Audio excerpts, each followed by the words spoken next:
He took the last spot in parking lot B2 until his license plate made police officers snap to attention. Robert Bobby Martinez eased his 15-year-old Honda Civic into the last available spot in the underground parking garage of Memorial Medical Center, the engine making that familiar wheezing sound that meant he'd need to visit Tony's garage again soon.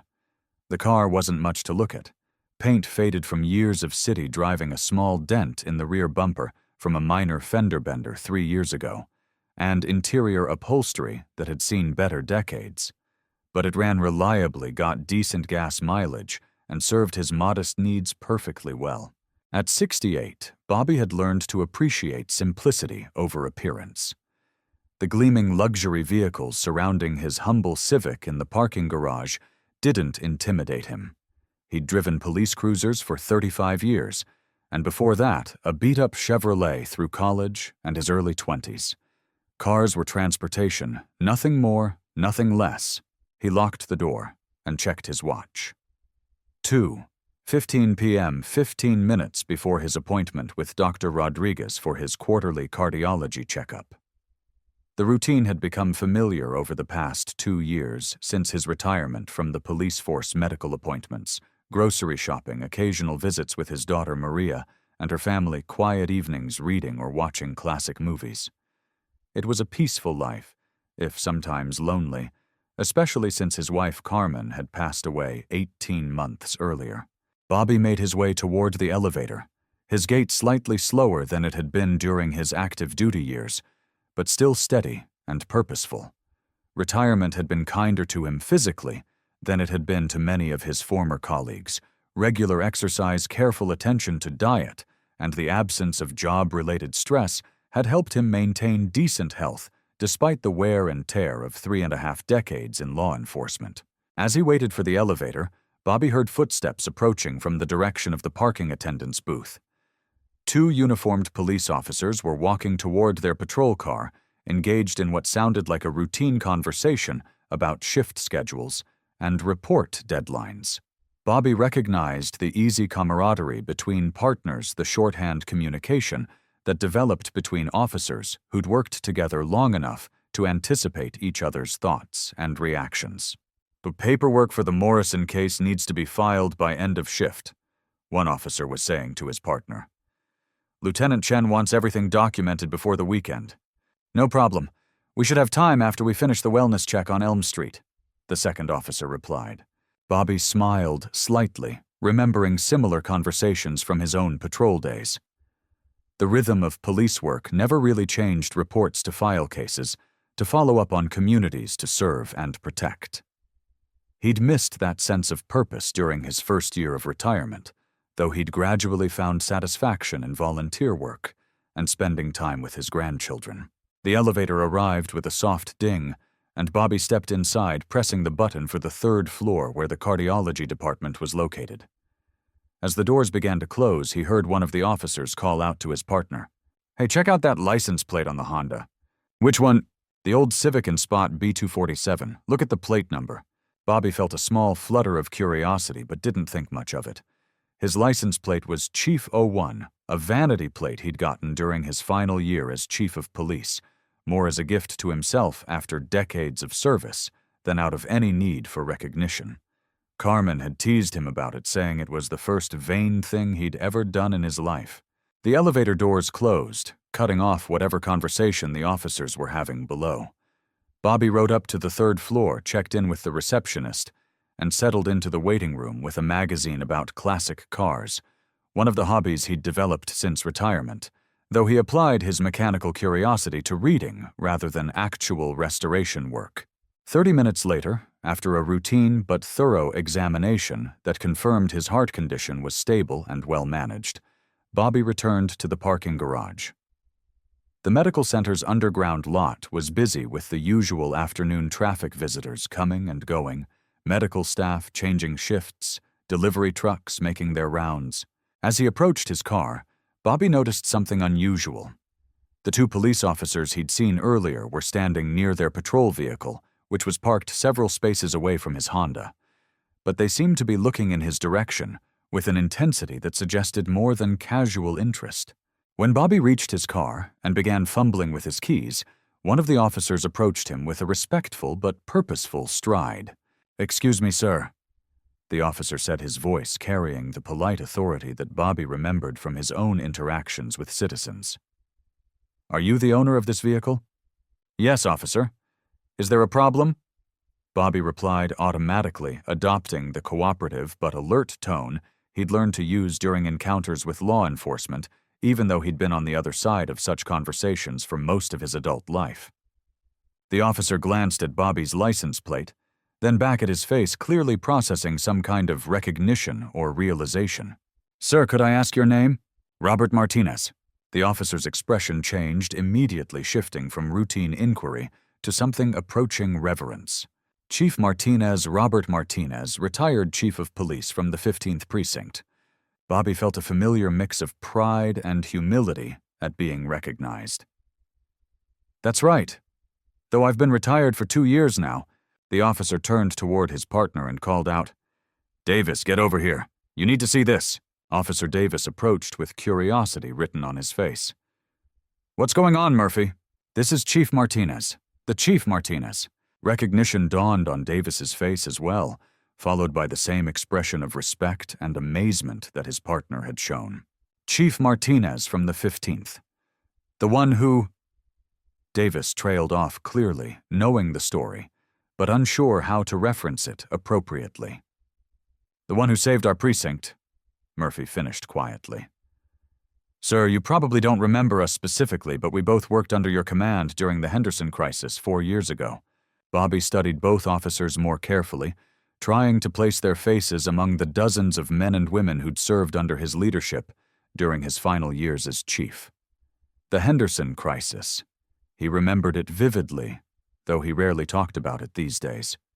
3 months of intensive investigation into a corruption scandal that had threatened to destroy the 15th Precinct's reputation and effectiveness, ultimately resolved through careful detective work, and Bobby's decision to prioritize transparency over protecting his own career advancement.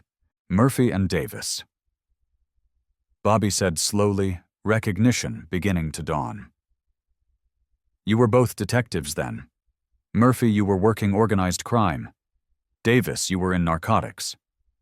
"Yes, sir," both officers said almost simultaneously, clearly surprised and pleased that he remembered them. "What brings you to the medical center today?" Bobby asked, genuinely curious about their current assignments and well-being. "Routine patrol," Murphy explained. "We cover this sector on afternoon shifts, but Chief, we've wanted to thank you for years for what you did during the Henderson situation." Bobby felt uncomfortable with gratitude for what he'd considered simply doing his job correctly, but he recognized the sincerity in both officers' voices. "You don't need to thank me. We all worked together to resolve that situation." "With respect, sir." Davis interjected, "That's not how we remember it. When Internal Affairs was pressuring everyone to take plea deals and throw each other under the bus, you stood up for the officers who were clean and made sure the real corruption got exposed." "You put your own career on the line," Murphy added. "A lot of chiefs would have just let the whole thing blow over and hoped the media attention would die down." Bobby remembered those months as some of the most challenging of his entire career. The Henderson crisis had begun with a single arrest gone wrong, a drug bust where evidence had been mishandled and proper procedures ignored, leading to the release of a major dealer and questions about whether the mishandling had been accidental or intentional. What should have been a routine investigation had uncovered a network of corruption involving several officers, evidence tampering, and connections to organized crime that reached into the department's upper levels. The pressure to handle the situation quietly, to accept the resignation of a few scapegoats and move on, had been enormous from city officials who were more concerned about public relations than justice. "I just did what needed to be done," Bobby said simply. "The badge means something. The oath we take means something. You can't protect and serve the community if you're not willing to protect and serve the truth." "That's exactly what you did," Davis said. "And because of that, the 15th Precinct has the best reputation in the city now. Lowest complaints, highest community trust ratings, best clearance rates. The work you did during that crisis changed everything for us." Bobby felt a warmth in his chest that had nothing to do with his cardiac condition. Hearing that his final major case as chief had produced lasting positive results was more satisfying than any commendation or retirement ceremony had been. "How many officers from that time are still with the department?" he asked. "About 60%, Murphy replied. "Some retired, some transferred, but most of us stayed because we believed in the changes you implemented. The new training protocols, the community partnership programs, the accountability measures, they've made the job better and more meaningful." "And the morale?" Bobby asked, remembering how demoralized his officers had been during the worst days of the Henderson crisis. "Highest it's been in years," Davis said. "Officers trust the command structure, citizens trust us, and we're actually able to focus on police work instead of worrying about internal politics." As they talked, Bobby became aware that other people in the parking garage were taking notice of their conversation. A small group of medical center staff had gathered at a respectful distance, clearly curious about why two police officers were engaged in such an animated conversation with an elderly man beside an old Honda Civic. "Chief," Murphy said, glancing around at the gathering attention, "would it be appropriate if would you mind if we showed our respect in a more formal way?"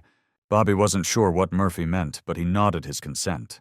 Both officers stepped back, slightly came to attention with the precision that indicated years of military or police training, and rendered crisp, formal salutes. "Thank you for your service, Chief Martinez," Murphy said in a voice loud enough for the surrounding observers to hear clearly. "And thank you for showing us what leadership looks like," Davis added, maintaining his salute until Bobby, moved by the gesture, returned it with the automatic precision that 35 years of law enforcement had ingrained in his muscle memory. The small crowd of onlookers began to applaud, clearly sensing that they were witnessing something significant, even if they didn't understand the full context. Bobby felt his eyes moistening with unexpected emotion at this public recognition of his service and its lasting impact. As the officers relaxed their formal postures, Murphy pulled out his phone. "Chief, would you mind if we took a photo? There are a lot of officers back at the precinct who would love to know that we ran into you." "Of course," Bobby replied, though he felt slightly self-conscious about his casual retirement attire compared to their crisp uniforms. They took several photos, the officers flanking Bobby beside his car, a shot of his Chief Do 1 license plate, and a group photo that included several medical center staff members who had asked to join the impromptu tribute.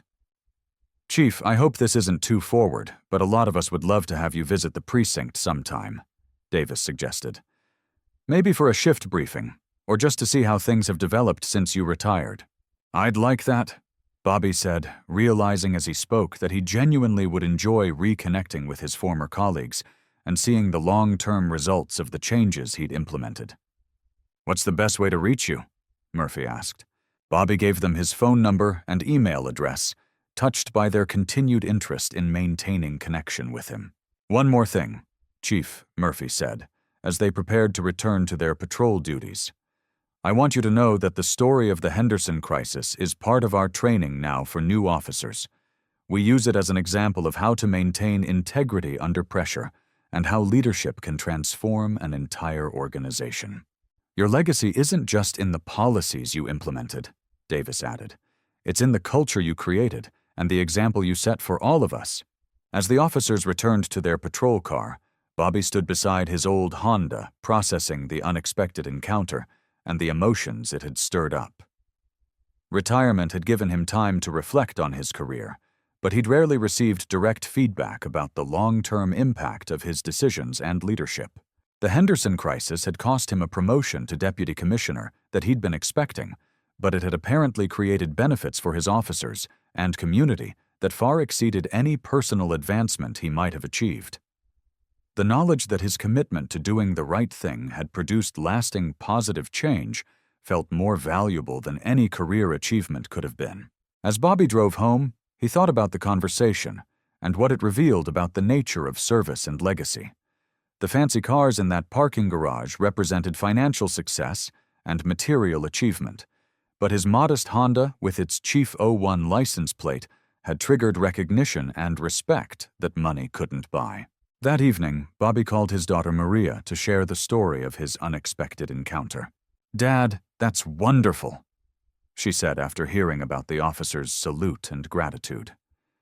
"But why do you sound surprised? You always taught us that doing the right thing matters even when it's difficult." "I suppose I never thought much about the long-term impact. When you're in the middle of a crisis, you're just trying to handle each day and each decision as best you can.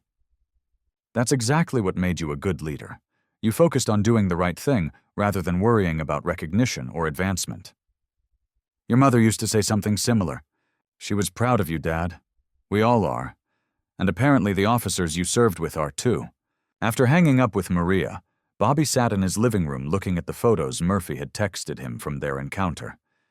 In one image, he could see his own face reflecting the pride and satisfaction of knowing that his work had mattered, that the difficult decisions he'd made had produced benefits that extended far beyond his own career. The old Honda Civic in his driveway might not look like much to casual observers, but its license plate carried the weight of 35 years of service integrity, under pressure and leadership that had transformed an entire police precinct. Sometimes the most meaningful recognition came not from awards or ceremonies, but from the simple respect of people whose lives had been positively affected by your choices and actions. Bobby's phone buzzed with a text from Officer Murphy. "Chief talked to Lieutenant Chen. She says the entire precinct would be honored to host you for a visit whenever you're available. Thank you again for everything." As Bobby typed his response, accepting the invitation, he realized that retirement didn't mean the end of his connection to law enforcement. It meant the beginning of a new chapter where he could see the lasting fruits of the seeds he'd planted during his active service. The wrong parking spot had led to exactly the right encounter, reminding him that respect, like integrity, was something that outlasted any single job or position. And sometimes, when you'd spent your career doing what was right, rather than what was easy, you discovered that the most meaningful rewards came when you least expected them.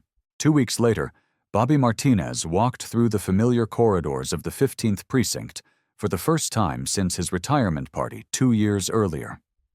The building looked exactly the same: industrial gray walls, fluorescent lighting, the persistent smell of coffee and cleaning supplies that he remembered from decades of daily routine.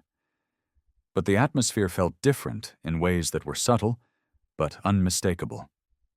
"Chief Martinez." Officer Jenny Rodriguez called out from behind the front desk, her face lighting up with genuine pleasure. "It's so good to see you. How's retirement treating you?" "Can't complain, Rodriguez. You're looking well. How's your son doing? Starting his senior year of high school? Still talking about maybe following in his mom's footsteps and joining the force after college?" "Good for him. The department needs officers with your values and commitment." As Bobby made his way through the station, he was struck by how many officers stopped their activities to greet him personally. Some were veterans he'd worked with for years. Others were newer recruits he'd barely known before his retirement. But all of them seemed genuinely pleased to see him, offering updates on their careers, families, and current assignments. Lieutenant Sarah Chen appeared from the direction of the briefing room, wearing the kind of professional smile that Bobby remembered from his own days managing public relations and departmental morale. "Chief Martinez, thank you so much for accepting our invitation. The entire shift has been looking forward to your visit." "Thank you for having me, Lieutenant. I understand you're running things smoothly around here." "We're doing our best to maintain the standards you established. Would you like a quick tour to see some of the changes we've implemented since your retirement, or would you prefer to go directly to the briefing room?" "Let's do the tour first. I'm curious to see how things have evolved." Lieutenant Chen led him through the station, pointing out improvements and modifications that had been made over the past 2 years. New computer systems that streamlined report writing, updated training facilities that allowed for more realistic scenario practice, a renovated break room that actually encouraged officers to take proper meal breaks rather than eating at their desks. The Community Partnership Office is probably the change you'd be most interested in seeing, Chen said, opening the door to a space that had been a storage room during Bobby's tenure. Inside was a bright, welcoming area with comfortable seating, community resource materials, and walls covered with photos from neighborhood events, school visits, and collaborative projects between the police and local organizations. We have a full-time community liaison now, Chen explained. Officer Martinez, no relation to you, different family coordinates with local schools, community centers, and neighborhood associations. Crime prevention through community engagement, just like you always emphasized. Bobby studied the photos and materials, impressed by the scope and apparent success of the programs. What kind of response have you gotten from residents? Overwhelmingly positive. Our community trust ratings have increased every quarter since we expanded these programs.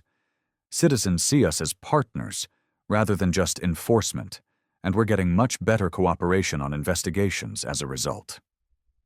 That's exactly what we hoped would happen. Chief, there's something else I want to show you. Chen led him to a wall display near the main entrance that Bobby hadn't noticed when he'd arrived.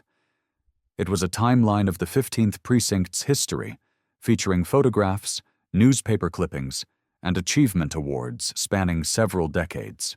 Here, Chen said, pointing to a section labeled The Henderson Crisis and Departmental Transformation, 2019 to 2020. Bobby found himself looking at newspaper headlines, photos from community meetings, and a detailed explanation of how the corruption investigation had been conducted and resolved. At the center of the display was an official department photograph of Bobby in his dress uniform with a caption that read, Chief Robert Martinez, Integrity Under Pressure. The new recruits study this case as part of their ethics training, Chen explained. It's become the gold standard for how to handle internal investigations while maintaining public trust. Bobby felt a complex mix of pride and humility as he read the display materials. Seeing his most challenging professional period transformed into a teaching tool for future officers was both gratifying and slightly overwhelming. I hope it's not too much, Chen said, noticing his emotional response. We wanted new officers to understand the importance of ethical leadership and the long-term benefits of doing the right thing, even when it's difficult. It's perfect, Bobby said quietly. Though I hope they also understand that I couldn't have resolved that situation without the support of officers like Murphy and Davis, and dozens of others who chose integrity over self-preservation. That's exactly what we emphasize. Leadership matters, but it only works when good people choose to follow good examples. They made their way to the briefing room, where the day shift was assembled, for what Bobby quickly realized was a much more formal ceremony than he'd been expecting. The room was packed with officers, administrative staff, and several people in civilian clothes who appeared to be city officials or community representatives. Chief Martinez, Lieutenant Chen, announced as they entered, I'd like you to meet our current shift supervisor, Sergeant Williams, and Detective Captain Rodriguez, who heads our Criminal Investigations Division. As Bobby shook hands with the senior staff, he noticed that Officer Murphy was present along with Davis and several other officers he'd recognized from his tour of the station. The atmosphere in the room was respectful, but celebratory, with an undercurrent of excitement that suggested something special was planned. Ladies and gentlemen, Lieutenant Chen called the room to attention. As most of you know, we're honored today by a visit from retired Chief Robert Martinez, who led this precinct through one of the most challenging and ultimately transformative periods in our history. Sustained applause filled the room, and Bobby found himself surprisingly moved by the warmth and genuineness of the response. Chief Martinez, Chen continued, I'd like to share some statistics that demonstrate the lasting impact of the changes you implemented during your tenure. She presented data showing that the 15th Precinct now had the lowest complaint rates, highest community satisfaction scores, and best crime clearance rates in the city. More importantly, officer retention rates had improved dramatically, and the precinct had become a preferred assignment for ambitious young officers who wanted to work in an environment characterized by professionalism and integrity. But statistics only tell part of the story, Chen said. The real measure of your legacy is in the culture. You created a culture where doing the right thing is valued over political expedience, where community service is prioritized over arrest statistics, and where officers support each other while maintaining the highest ethical standards. She paused, looking around the room at the assembled officers. Every person in this room has been positively affected by the leadership example you set and the institutional changes you implemented.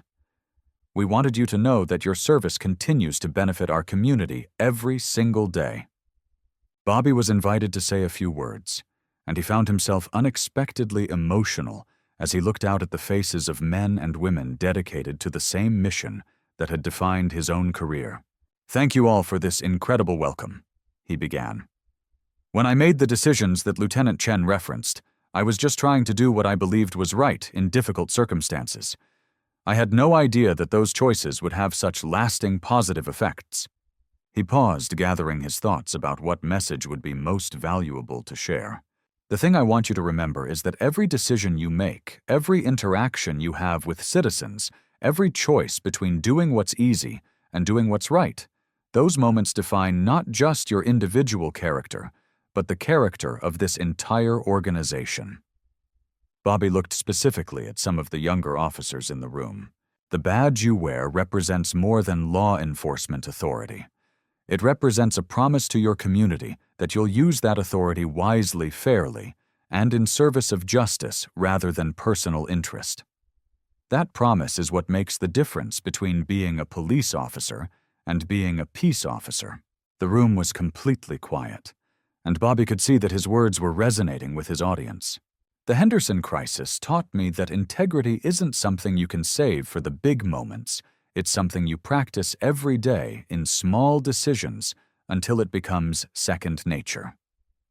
When the real tests come, and they will come, your character will already be established by thousands of smaller choices." After his remarks, Bobby spent another hour talking individually with officers, hearing about their experiences, their challenges, and their pride in serving with the 15th Precinct. Several younger officers asked for advice about career development, while veterans shared stories about how the changes implemented during Bobby's tenure had affected their daily work and job satisfaction. Officer Murphy approached him as the gathering began to wind down. "Chief, I wanted to tell you that seeing you in that parking garage a couple weeks ago reminded me why I became a police officer in the first place. Sometimes you get caught up in routine and paperwork and forget about the bigger mission." "What's the bigger mission, Murphy?" "Serving something larger than yourself, making your community safer and better, being someone that people can trust and respect." "That's exactly right. And the fact that you haven't forgotten that tells me the culture changes we worked for are real and lasting." As Bobby prepared to leave the precinct, Lieutenant Chen handed him a framed photograph, the same official portrait that was featured in the Henderson Crisis display, but this one was signed by every officer currently assigned to the precinct. "We wanted you to have something to remind you that your service is remembered and appreciated," she said. "This is incredible. Thank you all." Driving home with the framed photograph on his passenger seat, Bobby reflected on the afternoon's events and what they revealed about the nature of leadership and legacy. The officers who had honored him weren't celebrating his rank or his authority. They were expressing gratitude for decisions that had made their jobs more meaningful and their workplace more ethical. That evening, Bobby called his daughter Maria to share the day's experiences. "Dad, it sounds like you had quite an impact on that department." "I think the impact was mutual. Working with good people who shared the same values made it possible to create positive changes that lasted beyond my tenure." "Are you glad you visited?" "Very glad. It reminded me that retirement doesn't mean the end of your connection to work that mattered. It means the beginning of understanding the long-term effects of the choices you made." "And how do you feel about those long-term effects?" Bobby looked at the signed photograph, thinking about the officers he'd met today, dedicated professionals who were carrying forward a tradition of integrity and community service that would outlast any individual career. "I feel grateful that I had the opportunity to serve and proud that the service continues through people who are better at the job than I ever was." The next morning, Bobby woke up with more energy and sense of purpose than he'd felt since retirement began. The visit to the precinct had reconnected him not just with his former colleagues, but with his own sense of identity and contribution. His phone rang as he was having coffee. It was Lieutenant Chen. "Chief, I hope I'm not calling too early. I wanted to follow up on something we discussed yesterday. Not too early at all. What's on your mind? You mentioned that you've been doing some volunteer work since retirement. We've been looking for someone to help with our community partnership programs, someone with credibility and experience who could represent the department at neighborhood meetings and community events.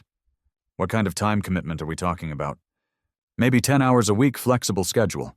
The position would be unpaid, but it would give you a chance to stay connected with police work while helping us strengthen community relationships. Bobby felt excitement building as Chen described the role. It would allow him to contribute to the continuing success of the precinct while giving him a sense of purpose and routine that retirement had lacked. I'm very interested. When would you need an answer? Take all the time you need to think about it. But Chief, I hope you'll say yes. You've already proven that your leadership can transform an organization. Now you could help us transform our relationship with the entire community. As Bobby hung up the phone, he realized that his accidental encounter with Officers Murphy and Davis in the medical center parking garage had led to much more than a moment of recognition. It had reconnected him with work that gave his life meaning and provided an opportunity to continue serving in a new capacity. The old Honda Civic, with its Chief 01 license plate, had been the catalyst for rediscovering that respect and purpose didn't end with retirement. They evolved into new forms of contribution and connection. Sometimes the most important recognitions came not from awards or ceremonies, but from the simple acknowledgement that your work had mattered and could continue to matter in different ways. And sometimes when you'd spent your career building something larger than yourself, you discovered that the best rewards came from watching that legacy grow and flourish in the hands of others who shared your values. 6 months later, Bobby Martinez stood before a packed auditorium at the police academy, delivering the keynote address for the graduation ceremony of the newest class of officers. The invitation to speak had come through Lieutenant Chen, who'd explained that the academy wanted someone who could speak authentically about the challenges and rewards of ethical law enforcement. Ladies and gentlemen, family members, and most importantly, graduating officers. Bobby began looking out at the sea of young faces about to begin their careers in law enforcement. Today marks not just the end of your training, but the beginning of your opportunity to serve something larger than yourselves. The past 6 months as a volunteer community liaison for the 15th Precinct had been among the most fulfilling of Bobby's post-retirement life. Working with neighborhood associations, school programs, and community organizations had shown him how much impact police work could have beyond traditional law enforcement activities. I want to tell you about a parking garage, Bobby continued, and he saw some puzzled expressions in the audience. 6 months ago, I was just another retiree running errands, driving an old car, minding my own business. But when 2 officers recognized my license plate and took the time to express their gratitude for work I'd done years earlier, it changed everything. He told the graduating class about his encounter with Officers Murphy and Davis, about the visit to the 15th Precinct, and about the discovery that decisions made during his most challenging period as chief had created lasting positive changes. The lesson I want you to take from that story is this: every day of your career, you'll make choices that seem small and routine at the time. How you treat citizens during traffic stops, whether you take shortcuts in report writing, how you respond when you witness misconduct by a colleague. Those choices accumulate over time to create your reputation, your department's culture, and your community's trust. Bobby could see that his words were resonating with the young officers, many of whom were leaning forward with intense attention. The badge you'll receive today represents a promise not just to enforce laws, but to embody the highest standards of integrity and service. That promise isn't something you make once at graduation and then forget. It's something you renew every time you put on the uniform, every time you interact with a citizen, every time you choose between what's easy and what's right. After the ceremony, Bobby was approached by several graduating officers who wanted to discuss his remarks and ask for advice about beginning their careers. One young woman, Officer Sarah Kim, seemed particularly thoughtful about the challenges ahead. Chief Martinez, How do you maintain your idealism when you encounter corruption or cynicism in the field? By remembering that cynicism is often just disappointment wearing a disguise, Bobby replied.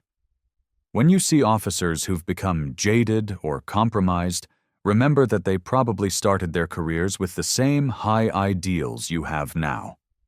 The difference between maintaining those ideals and losing them often comes down to the daily choices you make and the people you choose to emulate. What if you're working with senior officers who don't share those values? Then you become the example you wish you'd had. Change happens one person at a time, one decision at a time. The officers who end up transforming departments are usually the ones who focus on doing their own jobs with integrity rather than trying to change everyone else first. After talking with the graduating officers, Bobby was invited to a reception for family members and academy staff. As he mingled with parents and siblings celebrating their loved ones' achievements, he was struck by the diversity of backgrounds and motivations that had brought these new officers to law enforcement. Lieutenant Chen, who had attended the ceremony to represent the 15th Precinct, found Bobby near the refreshment table. "Excellent speech, Chief. I think you really connected with them." "I hope so. They're facing challenges that are both similar to and different from what my generation encountered." Speaking of challenges, I wanted to update you on the Community Partnership Program results. Over the past 6 months, Bobby's work as a volunteer liaison had contributed to measurably improved police-community relations. Crime rates in neighborhoods with active partnership programs had decreased, while citizen cooperation with investigations had increased significantly. "The mayor's office wants to expand the program citywide," Chen explained. "They're asking if you'd be willing to help train other retired officers to serve as community liaisons in different precincts." "That sounds like a natural evolution of the work we've been doing." "It would mean more time commitment, some travel to other districts, maybe even some speaking engagements like today's ceremony." Bobby considered the opportunity. At 68, he had the energy and motivation to take on expanded responsibilities, especially if they involved work that felt meaningful and impactful. "I'm interested. What would the timeline look like?" "We'd want to start with a pilot program in 3 other precincts with full implementation across the city within a year, if the results are positive." As they discussed the details, Bobby realized that his accidental encounter in the medical center parking garage had set in motion a series of opportunities that were allowing him to contribute to law enforcement in ways he'd never imagined during his active career. Later that evening, Bobby called his daughter Maria to share the day's events and the new opportunity Chen had presented. "Dad, it sounds like retirement has become busier than your regular career," Maria said with amusement. "Different kind of busy. More focused on sharing experience and supporting others rather than managing day-to-day operations. Are you happy with this new direction?"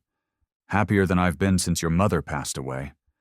The work feels purposeful, and I'm seeing that the experience I gained over 35 years has value that extends beyond my own career." "What do you think Mom would say about all this?" Bobby smiled, thinking about Carmen's reaction to his vanity license plate and her pride in his commitment to ethical leadership.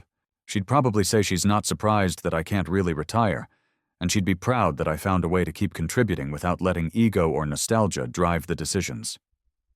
"That sounds exactly like what she'd say." The next morning, Bobby drove his Honda Civic to the 15th Precinct, where he'd agreed to meet with Chen and other department leaders to discuss the citywide expansion of the Community Liaison Program. As he pulled into the parking lot, he noticed that several officers nodded respectfully or waved as they recognized his car and license plate. The Chief 01 plate had become something of a symbol throughout the department, not of rank or authority, but of the principle that respect was earned through service and maintained through continued commitment to the values that made law enforcement a noble profession. During the meeting, Bobby outlined his vision for training retired officers to serve as community liaisons, emphasizing the importance of selecting volunteers who understood that the role required humility and genuine commitment to community service, rather than desire for continued recognition or authority. The officers who would be most effective in this role, Bobby explained, are those who see it as an opportunity to give back rather than a way to stay relevant. The The goal is building trust and partnership, not demonstrating how much we know about police work. Deputy Chief Robinson, who was overseeing the program expansion, asked about the challenges Bobby had encountered in his current role. The biggest challenge has been overcoming decades of mistrust in some communities. People who've had negative experiences with police aren't automatically receptive to community partnership programs, even when they're presented by retired officers with good intentions. How have you addressed that? By listening more than talking, by acknowledging past problems rather than defending them, and by focusing on concrete actions that demonstrate genuine commitment to positive change. Can you give us an example? Bobby described his work with a neighborhood association that had initially been skeptical about police community partnerships due to a history of negative interactions with law enforcement. Instead of trying to convince them that police had changed, I asked them to tell me about their specific concerns and experiences. Then I worked with the precinct to address those concerns through policy changes and training modifications. The trust came from following through on commitments, not from making promises.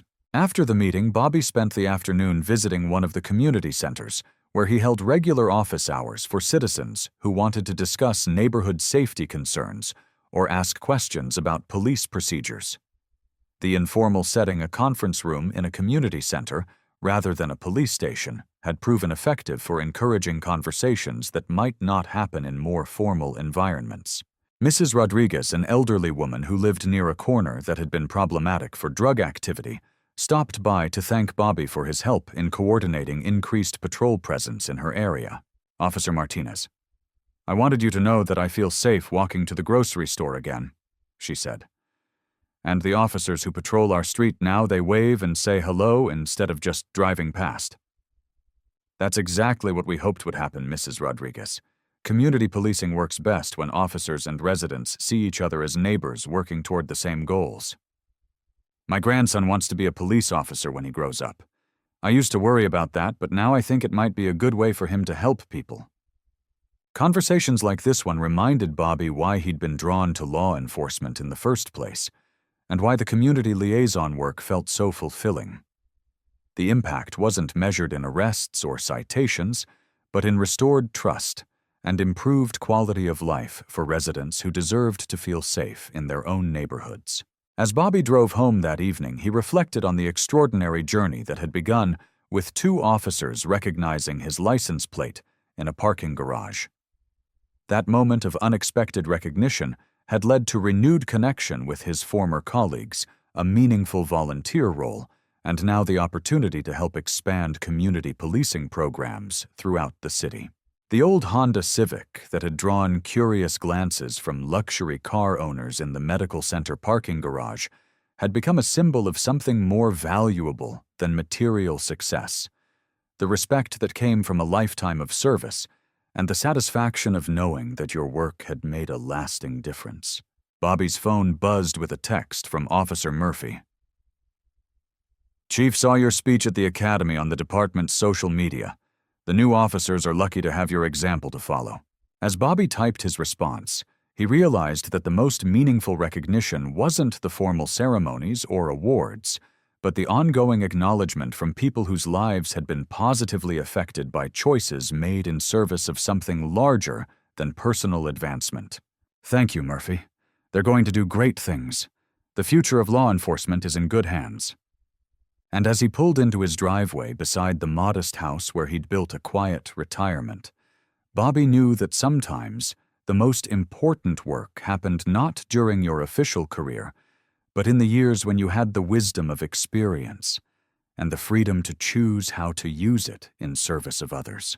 The wrong parking spot had led to exactly the right reminder that respect once earned through integrity and service created opportunities to continue contributing long after the uniform was retired and the official duties ended.